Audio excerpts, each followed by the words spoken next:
ملحمہ جو ہے یہ لحم سے بنا ہوا ایک لفظ ہے. گوشت کاٹنے کی جو دکان ہے اس کو ملحم بھی کہتے ہیں.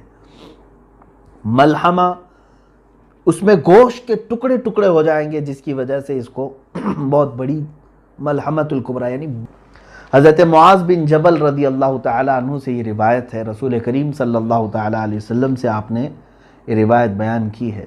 اللہ کے حبیب صلی اللہ تعالیٰ علیہ وسلم نے فرمایا عمران بیت المقدس خراب یثرب وخراب یثرب خروج الملحمۃ وخروج الملحمۃ فتح قسطنطینیت وفتح قسطنطینیت خروج دجال او کما قال النبی صلی اللہ علیہ وسلم. اس کے بعد حدیث کا ایک ٹکڑا ہے، اس میں جو ترتیب وار باتیں بیان کی گئی ہیں وہ بہت توجہ سے آپ سنیں. اللہ کے نبی صلی اللہ علیہ وسلم نے فرمایا بیت المقدس کی آبادی ہوگی، بیت المقدس کے ارد گرد آبادی ہوگی، مدینہ ویران ہوگا. مدینہ طیبہ کی بات کر رہا ہوں، رسول کریم صلی اللہ علیہ وسلم کے مدینے کو ویران کیا جائے گا. اور مدینے کی ویرانی، اب یہ ویران میں توہین کے لفظ میں نہیں استعمال کر رہا ہوں، حدیث پاک میں خراب کا لفظ آیا ہے جس کا معنی تو ویرانی ہوتی ہے. ویرانی کس طرح کی ہے وہ ابھی میں تشریحاً عرض کروں گا. اور مدینے کی ویرانی ایک بڑی جنگ کا آغاز ہوگا، بہت بڑی جنگ جس کو الملحمۃ الکبریٰ بھی کہا گیا ہے، اور کچھ احادیث میں الملحمۃ العظمیٰ بھی کہا گیا ہے. وہ ایسی جنگ کہ دنیا میں ویسی جنگ کبھی بھی نہیں ہوئی تھی اور اس کے بعد پھر کبھی ہوگی بھی نہیں. اتنی بڑی جنگ ہوگی. یہ مسلمانوں اور کفار و مشرکین کے درمیان، اب جن لوگوں یعنی رومیوں کے درمیان، رومی اور مسلمانوں کے درمیان، عیسائیوں کے درمیان یہ جنگ ہے. کتنی باتیں عرض کیا میں نے، بیت المقدس کی آبادی، مدینے کی ویرانی. مدینے کی ویرانی ملحمۃ الکبریٰ کی شروعات ہوگی. اب یہ ملحمۃ الکبریٰ کہاں ہوگا، کیسے ہوگا، اس پر میں آتا ہوں. ملحمۃ الکبریٰ کے اختتام پر قسطنطینیہ فتح ہو جائے گا. قسطنطنیہ ایک شہر ہے، اس پر بھی میں گفتگو کرتا ہوں. قسطنطنیہ جیسے ہی فتح ہوگا دجال ظاہر ہو جائے گا. یہ ترتیب ہے، بڑی نشانیوں کی ترتیب میں یہ ایک بات.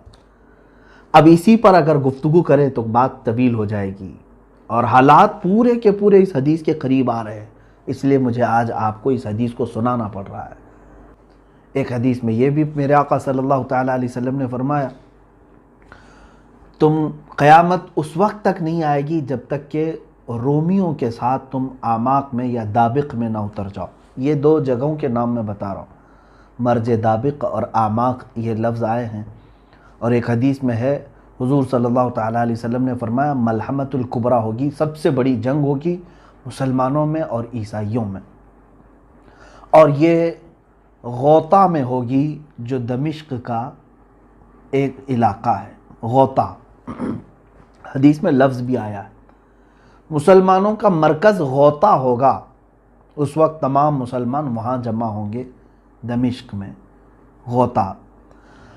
اور جو جنگ ہوگی وہ علاقہ ہے مرج دابق جو حلب کے قریب ہے. ایک بہت بڑا میدان ہے، اب بھی موجود ہے، جس کو آج انگلش میں ایلیپو کہتے ہیں، وہ حلب ہے. حلب کے قریب میں یہ علاقہ موجود ہے. اب ملک شام کی حیثیت کو بھی آپ سمجھ لیں. قیامت کی نشانیوں میں اللہ کے حبیب صلی اللہ علیہ وسلم نے یہ بھی فرمایا کہ جو مومن ہوں گے وہ سب ملک شام کی طرف ہجرت کر جائیں گے. سب کس طرف جائیں گے؟ ملک شام کی طرف، جس کو سیریا کہتے ہیں، اور عربی میں کچھ لوگ سوریا کہتے ہیں. سیریا کی طرف سب لوگ چلے جائیں گے. آج آپ یہ سوچ رہے ہوں گے کہ سیریا چھوڑ کر کے لوگ جا رہے ہیں، اور ایسے حالات میں آپ کہہ رہے ہیں کہ سارے لوگ سیریا میں آئیں گے. چاہے پورا سیریا آج خالی ہو جائے پھر بھی مجھے میرے آقا صلی اللہ علیہ وسلم کی حدیث پر یقین ہے. میرے آقا نے فرمایا کہ پورے مومنین ہجرت کریں گے تو ضرور وہ ہجرت کریں گے. آج یا کل تمام مومنین وہ جمع ہوں گے، کیونکہ شام جو ہے ارض حشر و نشر ہے، یعنی قیامت کا میدان ملک شام کو بنایا جائے گا. یہ بھی حدیث پاک میں ہے. قیامت کا میدان کہاں ہوگا؟ ملک شام کو بنایا جائے گا، اور تمام مومنین ملک شام کی طرف ہجرت کر کے جائیں گے۔ اب یہ جو ملحمۃ الکبریٰ ہے، سب سے بڑی جنگ، کتنے لوگوں کے مقابل میں آپ کھڑے ہوں گے جانتے ہیں آپ؟ ایک حدیث میں ہے، اللہ کے حبیب صلی اللہ تعالیٰ علیہ وسلم نے فرمایا اس وقت رومی، پہلے سے حالات اگر میں بتاؤں تو یہ ہے کہ میرے آقا صلی اللہ علیہ وسلم نے فرمایا تم اور عیسائی، یعنی تم اور مسلمان اور رومی عیسائی صلح کے ساتھ چل رہے ہوں گے، یعنی ایک دوسرے کے ساتھ صلح کر کے ساتھ ساتھ چل رہے ہوں گے، اور ان دونوں کا جو دشمن ہوگا اس سے لڑ رہے ہوں گے۔ کئی سالوں تک یہ بات چلے گی۔ عیسائیوں کا بھی جو دشمن ہے اور مسلمانوں کا بھی جو دشمن ہے، ہو سکتا ہے وہ یہودی ہوں، اینٹی کرائسٹ جن کو کہا جاتا ہے، وہ لوگ ہوں، ان کے ساتھ لڑ رہے ہوں گے۔ اس کے بعد ایک دن ایسا ہوگا کہ ایک عیسائی رومی وہ صلیب توڑ دے گا اور بدعہدی کریں گے، اس صلح میں وہ لوگ صلح کو توڑ کر کے بد شکنی کریں گے، تو پھر مسلمانوں اور عیسائیوں میں ایک بہت بڑی جنگ ہوگی۔ اس وقت سارے عیسائی جو جمع ہوں گے، 80 جھنڈوں تلے وہ لوگ جمع ہوں گے۔ کتنے؟ 80 جھنڈے، ہر جھنڈے کے تحت، ہر جھنڈے کے نیچے 12,000 لوگ ہوں گے۔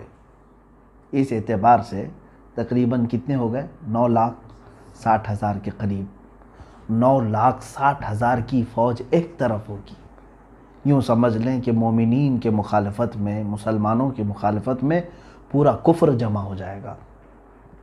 اس میں جہاں جہاں یہ لوگ ہوں گے سب کو جمع کر لیں گے۔ یہی ملحمۃ الکبریٰ ہے، سب سے بڑی جنگ ہے۔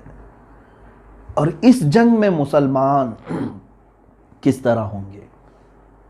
بعض حضرات نے کہا کہ وہ امام مہدی کی قیادت میں لڑیں گے، لیکن حدیثوں میں ایسا لفظ تو ہے نہیں۔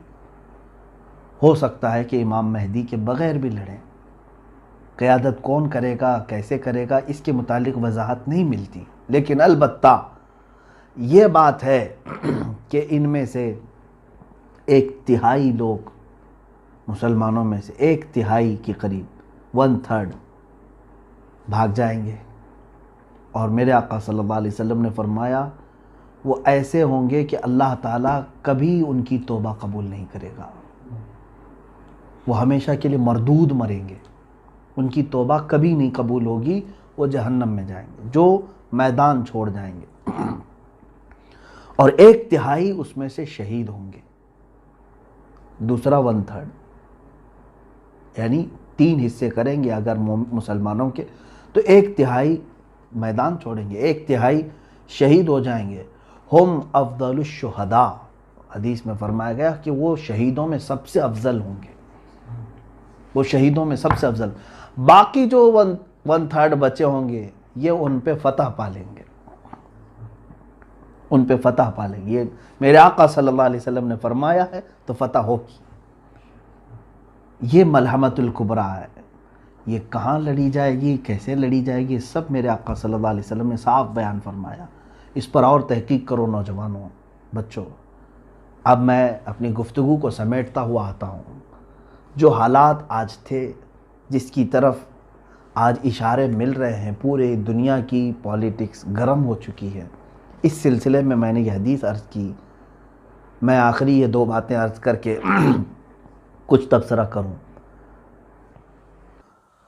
اور جیسے ہی ملحمۃ الکبریٰ ختم ہوگی، حدیث پاک کے لفظ ہیں فتح قسطنطینیہ۔ قسطنطنیہ کیا ہے؟ یہ آپ ہو سکتا ہے یہ لفظ سن رہے ہوں، حالانکہ یہ پرانا لفظ ہے اور علم والے جانتے بھی ہیں۔ یہ ترکی کا وہی شہر ہے جس کو آج استنبول کہا جا رہا ہے۔ اس شہر کے فتح کے سلسلے میں بھی میرے آقا صلی اللہ تعالیٰ علیہ وسلم نے بشارت دی تھی۔ اول جیش غزاہا، ایک حدیث پاک میں ہے، وہ سب سے پہلا لشکر جو غزوہ کرے گا یا جہاد کرے گا اور قسطنطنیہ فتح کرے گا، وہ لوگ بلا حساب و کتاب جنت میں جائیں گے۔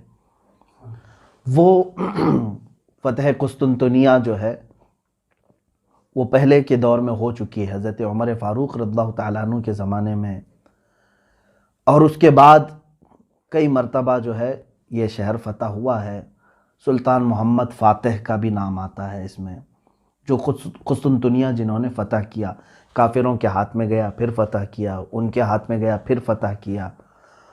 اب تو چونکہ یہ ترکی کے پاس ہے، ترکی کا بڑا شہر ہے، اور ابھی ترکی میں مسلمان ہیں، اسلامی حکومت ہے، لیکن جہاں تک خدشہ میرا ہے، میں اپنی بات کر رہا ہوں، ہو سکتا ہے یہ ترکی کے ہاتھ سے نکل جائے گا استنبول شہر،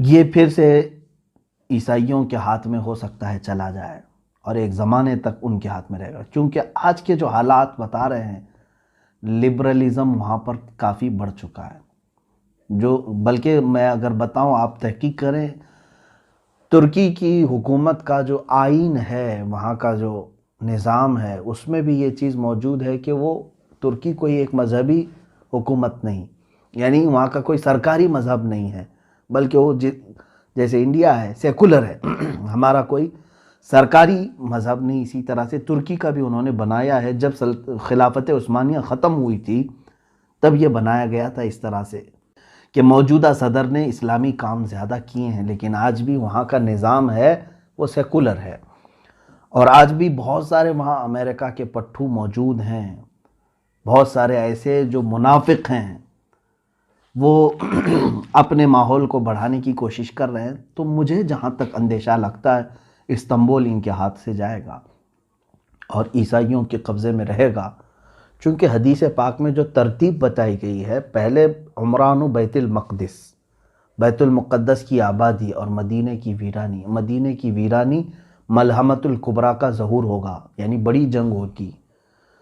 اب وہ بڑی جنگ سالوں تک نہیں چلے گی، ایک بات یہ بھی سمجھ لے، جیسے وار نہیں ہے یہ world war first, world war two, جس طرح سے ہوئی، بہت سارے لوگ اس کو ورلڈ وار 3 بھی سمجھ رہے ہیں، میں جہاں تک سمجھتا ہوں یہ ورلڈ وار 3 کی بات نہیں ہے جو ملحمۃ الکبریٰ میں بتائی گئی ہے، ورلڈ وار 3 ہو سکتی ہے آپسی ممالک میں، لیکن یہ جو ہے وہ صرف 2 دن 3 دن یا 4 دن کا ذکر آیا ہے، وار جو ہے کنٹینیو چلتی رہتی ہے، یہ جیسے جنگ بدر ہوئی 1 دن میں ختم ہوئی، جنگ احد تھی 1 دن میں ختم ہوئی، اسی طرح سے ملحمۃ الکبریٰ بھی جو ہے یہ بہت لمبے سالوں تک یا مہینوں تک نہیں چلے گی، زیادہ سے زیادہ اس کی مدت 1 ہفتہ ہو سکتی ہے احادیث پاک کی روشنی کے مطابق۔ تو عزیزان گرامی، اب ملحمۃ الکبریٰ کے ختم کے بعد کیا ہوگا؟ قسطنطنیہ فتح ہوگا، تو فتح ہونے کی جو بات کی گئی ہے، اگر آلریڈی پہلے سے وہ مسلمانوں کے قبضے میں ہے تو پھر فتح کی بات کیسے ہو سکتی ہے؟ اور فتح قسطنطنیہ سے مراد اگر پہلے والی فتح جو حضرت عمر کے زمانے میں ہوئی یا سلطان محمد فاتح کے زمانے میں ہوئی، تو پھر یہ بھی ماننا پڑے گا کہ اس سے پہلے ملحمۃ الکبریٰ ہو چکی ہے، اس سے پہلے مدینہ ویران ہو چکا ہے، اس سے پہلے بیت المقدس کی یہ ساری ترتیب الٹ جائے گی۔ تو اسی لیے میں نے کہا کہ ہو سکتا ہے استنبول شہر آج یعنی عیسائیوں کے قبضے میں چلا جائے، پھر فتح ہوگا، اور وہ فتح کیسے ہوگی؟ جنگ سے نہیں، بلکہ حدیث پاک میں ہے وہ الملحمۃ الکبریٰ میں سے 1/3 جو لشکر تھا مسلمانوں کا، وہی جائیں گے فتح قسطنطنیہ کے لیے، اور وہ امام مہدی کی قیادت میں ہوں گے، امام مہدی کی قیادت میں ہوں گے۔ اس میں یہ بتایا گیا ہے کہ وہاں پر وہ لوگ بغیر کسی قتل کے، بغیر کسی لڑائی کے قسطنطنیہ کو کیسے فتح کریں گے؟ مسلمان نعرہ لگائیں گے، لا الہ الا اللہ واللہ اکبر، جیسے وہ ایک بار بلند آواز سے کہیں گے اس کا ایک حصہ فتح ہو چکا ہوگا، دوسری مرتبہ کہیں گے تو استنبول کا دوسرا حصہ فتح ہو چکا ہوگا، یہ حدیث پاک میں موجود ہے۔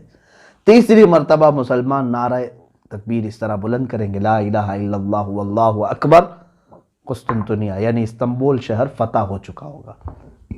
اب جو بات بتانی ہے وہ بہت اہم ہے، بہت اہم ہے۔ یہاں تک کی بات تھی، جیسے یہ قسطنطنیہ فتح کر کے ابھی اپنی یعنی تھکان کو دور بھی نہیں کر چکے ہوں گے، اسی وقت ایک آدمی ان کے پیچھے سے یہ اعلان کرے گا کہ اے مسلمانوں، دجال ظاہر ہو چکا ہے، تمہارے گھروں میں گھس کر کے تمہارے بیوی بچوں کو ختم کر رہا ہے، تو سارے پریشان ہو جائیں گے۔ ایک آفت ابھی ختم نہیں ہوئی تھی کہ دوسری آفت آ گئی۔ اب دجال کے ظہور کی خبر جیسے ہی سنیں گے، اس وقت میرے آقا صلی اللہ تعالیٰ علیہ وسلم فرماتے ہیں 10 گھوڑ سوار، گھوڑے کا ذکر ہے، 10 گھوڑ سوار قسطنطنیہ سے نکلیں گے، پھر وہ ارض مقدس کی طرف آئیں گے یا اپنے وطن آئیں گے، اور بہت تیزی سے آئیں گے، جبکہ وہ خبر شیطان نے پھیلائی تھی جھوٹی ہوگی۔ پہلے جو شیطان کہے گا کہ دجال آ چکا، ڈرانے کے لیے، لیکن جب وہ تمام مسلمان واپس اپنے اپنے گھر آئیں گے تب حقیقت میں دجال آ چکا ہوگا۔ اب سنیں، بڑی بات ہے، اللہ کے نبی صلی اللہ علیہ وسلم نے فرمایا میں ان میں سے ہر گھوڑ سوار کو جانتا ہوں، اس کا نام بھی، اس کے باپ کا بھی نام، اور اس کے گھوڑوں کے رنگ بھی جانتا ہوں۔ یہ رسول کریم صلی اللہ علیہ وسلم نے فرمایا۔ اس کا مطلب مجھے یہ بھی لگتا ہے کہ گھوڑ سواری قیامت تک ختم نہیں ہوگی۔ یا ایک حدیث پاک میں یہ بھی ملتا ہے کہ لوگ اپنے پرانے ہتھیار کی طرف واپس آ جائیں گے، پرانے ہتھیار کی طرف واپس آ جائیں گے، یہ حدیث پاک میں ملتا ہے۔ ظاہر سی بات ہے آج کے دور میں ہم سائیکل اور موٹر سائیکل پر چلنا نہیں چاہ رہے ہیں، رفتار اتنی تیز ہو چکی ہے، ہم جو ہے اب کاروں میں، اور کاروں سے زیادہ اب اور تیز ہم دیکھنا چاہ رہے ہیں، بلٹ ٹرین آ چکی ہے، اس سے زیادہ تیز ہم تو ایروپلین دیکھ چکے ہیں، راکٹ دیکھ چکے ہیں۔ اتنی تیزی کے زمانے میں پھر گھوڑے کا تصور کیسے؟ گھوڑا کیوں استعمال کرے گا کوئی؟ لیکن حدیث پاک میں اگر آیا ہے تو یقیناً میرا یقین کہتا ہے، میرا ایمان ہے یہ کہ یقیناً لوگ گھوڑے پر ہی سواری کریں گے، اور اس وقت اپنی پرانے ہتھیار، ہو سکتا ہے اس کی وجہ یہ ہو سکتی ہے، جیسے کہ ایک سائنسدان نے کہا ہے، بڑا سائنٹسٹ ہے، اس نے بھی یہ بات کہا کہ میں ورلڈ وار 3 کے بارے میں تو نہیں جانتا کہ کیسے ہوگی، بایولوجیکل ہوگی، جیسے ابھی بہت سارے لوگ کہہ رہے ہیں وائرس پیدا کیا گیا ہے، اگر پیدا کر کے ایک ملک دوسرے ملک کو تباہ کرنے کی کوشش کر رہا ہے تو یہ بایولوجیکل وار ہے، ایک دوسرے کو مطلب وبا پھیلا کر کے ختم کرنا، یا پھر ٹیکنالوجی کے اعتبار سے ہوگی کہ مطلب آن لائن جو ہے اس کا پورا سافٹ ویئر ہیک کر لیا، اس کی بینک کرپٹ کر دیا، یہ بھی ایک وار ہے، یا پھر جو ہے بارود سے ہوگی، پیٹروٹ میزائل سے ہوگی، کس سے ہوگی ورلڈ وار 3، اس کے بارے میں پکا کسی کو علم نہیں۔ اس سائنٹسٹ نے بھی یہ کہا، یہ تو مجھے نہیں معلوم کہ ورلڈ وار 3 کس طرح کی ہوگی، لیکن یہ میں ضرور بتاؤں گا کہ ورلڈ وار 4 اگر ہوئی تو پھر وہ لکڑیوں اور تلواروں سے ہی ہوگی۔ وہ کیوں؟ اس سے پوچھا گیا تو اس نے کہا ورلڈ وار 3 میں لوگ اپنے پاس جو کچھ بھی ہے ایک دوسرے پر ڈال کر کے سب تباہ کر چکے ہوں گے، ان کے پاس کچھ بھی نہیں بچا ہوگا۔ یہ ہو سکتا ہے، یہ تشریح سمجھنے فہم کے قریب ہے۔ ہر ملک آج ایک دوسرے کو ڈرا رہا ہے اپنے نیوکلیائی پاور ہونے کا، اس کے پاس نیوکلیئر ہے اور ڈرا رہا ہے ایک دوسرا ملک، اور ممالک کے درمیان یہ رسہ کشی تو آج اتنی عروج پر آ گئی ہے، بارڈر کے مسئلے آج دیکھ رہے ہیں ہم، ہر ایک ملک جو ہے، اب اس میں جو بڑے بڑے جو ممالک ہیں جن کے پاس آج بارود ہے، نیوکلیائی پاور ہے، اگر ان میں سے کسی نے بھی نیوکلیائی پاور کا استعمال کیا تو انجام اتنا خطرناک ہوگا۔ آپ نے تاریخ پڑھی ہوگی کہ امریکہ نے ناگاساکی اور ہیروشیما پر جو نیوکلیائی بم گرائے تھے، ایٹم بم گرائے تھے، آج سے وہ تقریباً 80 سال کے قریب ہو گئے، زیادہ عرصہ ہو گیا، 70 سال کے قریب ہو گئے، آج تک وہ زمین بنجر ہے، وہاں سے کوئی ایک سبزہ نہیں اگتا، وہاں کے لوگ معذور پیدا ہوتے رہے سالوں تک، اتنی خطرناک اس کی زہریلی گیس ہے۔ اور اگر وہ اس زمانے کا نیوکلیئر تھا، اب اس وقت اور پتہ نہیں اس میں کتنا ڈیولپ کر چکے ہوں گے۔ ایک ایک ملک کے پاس اتنا نیوکلیئر ہے کہ یہ دنیا کو پوری دنیا کو ختم کرنے کے لیے اپنا وہ استعمال کر سکتے ہیں، اور اگر کسی ملک نے تھوڑا سا بھی ایک دوسرے کے حق میں استعمال کیا تو مجھے جہاں تک لگتا ہے سارے ویپن، سارے مشینیں، ساری چیزیں ختم کر دی جائیں گی، سارے تار ٹوٹ جائیں گے، نہ کوئی مشین ہوگی، نہ کوئی موبائل ہوگا، نہ کوئی سیٹلائٹ ہوگا۔ پھر لوگ کس چیز پر آئیں گے؟ واپس اسی کلہاڑی پر آئیں گے، انہی تلواروں پر، انہی لاٹھیوں پر آئیں گے۔ تو یہ ہو سکتا ہے، اور قیامت کی نشانیوں میں یہ ہے۔ بہرحال بات میری طویل نہ ہو جائے، عزیزان گرامی وقار، آج پوری دنیا کے حالات اس طرف آ رہے ہیں، آپ غور سے دیکھنا کہ بیت المقدس کی طرف آپ کی توجہ ہمیشہ رہے۔ یہ پورے دھیان بھٹکانے کی کوشش تھی پوری دنیا میں، ہم سب کے ذہن کو دوسری طرف ڈالنے کی، کہ آج یروشلم کو کیپٹل بنانے کی یہودیوں نے ایسی سازش کی کہ پوری دنیا کو ایک وبا کے چکر میں مبتلا کر رکھا، اور سب کو ڈر کے ماحول میں، لاک ڈاؤن کے ماحول میں، کوئی پروٹیسٹ نہ کر سکے، کوئی باہر نہ آ سکے، قید کر دیا۔ ایک طرف اسلامی ممالک جن کو ہم کہہ رہے ہیں ان کو زرخرید غلام بنا چکا ہے۔ یہ سارے سعودی ہوں، جتنے بھی اس کے ہم نوا ہوں، ان میں سے کسی کے بھی اندر اس کے خلاف بولنے کی ہمت نہیں، جسارت نہیں، بلکہ اب تو یہ اپنے بارڈر بھی اسرائیل کے استقبال کے لیے کھولنے کو تیار ہیں۔ ایک بات یہ بھی حدیث پاک میں موجود ہے، اللہ کے حبیب صلی اللہ علیہ وسلم نے فرمایا وَيْلٌ لِّلْعَرَبِ مِن شَرٍ قَدِ اقْتَرَبَ، تمام عرب کے لیے تباہی ہو، ویل ہے، بربادی ہو، ایسے شر سے جو بہت ہی قریب آ چکا ہے۔ ایک حدیث پاک میں ایک ایسا فتنہ اٹھے گا کہ عرب سب تباہ ہو جائیں گے، عرب سب مریں گے۔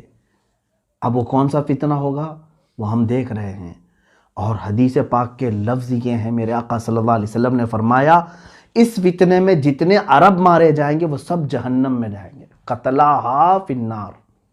حضور صلی اللہ علیہ وسلم نے فرمایا اس فتنے کے جتنے مقتولین ہیں، جتنے مارے جائیں گے، وہ سب جہنم میں ہوں گے، کیونکہ یہ سب دنیاوی غرض سے لڑ رہے ہوں گے آپس میں، اور یہ دنیاوی غرض سے لڑ کر کے مر رہے ہوں گے، اور یہ جہنم میں جائیں گے۔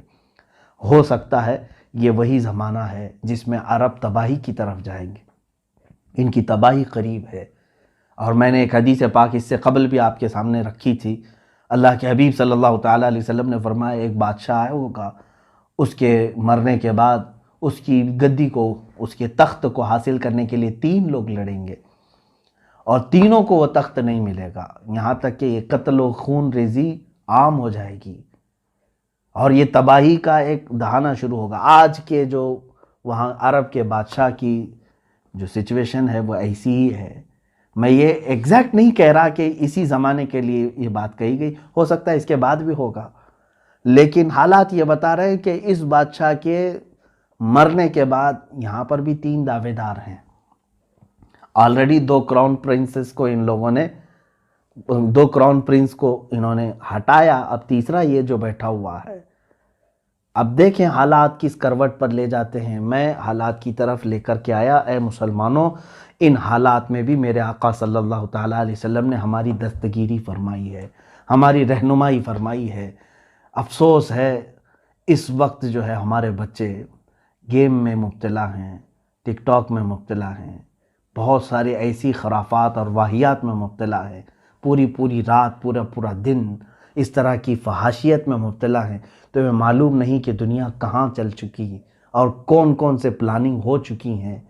اسی لیے میں بارہا یہ کہتا ہوں کہ اٹھو وہ گر نہ حشر نہ ہوگا پھر کبھی، دوڑو کہ زمانہ چال اپنی چل گیا۔ اے امت محمدیہ کے غیور نوجوانوں، قوت عشق سے ہر پست کو بالا کر دے، دہر میں نام محمد سے اجالا کر دے۔ وآخر دعوانا ان الحمدللہ رب العالمین۔ السلام علیکم ورحمۃ اللہ۔